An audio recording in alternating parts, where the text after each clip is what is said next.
জায়গা ও সময়। দাজ্জালের আগমন হবে কিয়ামতের খুব কাছাকাছি সময়। তিনি পূর্ব দিকের অঞ্চল থেকে বের হবেন এবং 40 দিন পৃথিবীতে থাকবেন। তবে তার প্রথম দিন 1 বছরের সমান, দ্বিতীয় দিন 1 মাসের সমান, তৃতীয় দিন 1 সপ্তাহের সমান এবং পরবর্তী দিনগুলো স্বাভাবিক দিনের মতো হবে। নাম্বার 2, দেহগত বৈশিষ্ট্য। দাজ্জালের এক চোখ অন্ধ হবে এবং তার অন্য চোখটি সবুজা ভাব হবে। তার কপালে কাফির শব্দটি লেখা থাকবে, যা প্রতিটি মুমিন বিশ্বাসী দেখতে পারবে, এমনকি যারা নিরক্ষর তারাও।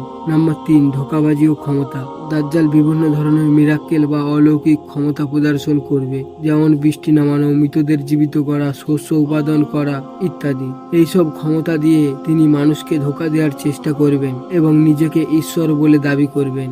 নাম্বার 4, মুসলমানদের জন্য বিপদ। যারা তার ধোঁকাবাজিতে বিশ্বাস করবে না, তার উপর সে বিভিন্ন ধরনের নির্যাতন করবে। তাই মুসলমানদের তার ফিতনা ও ধোঁকা থেকে বাঁচ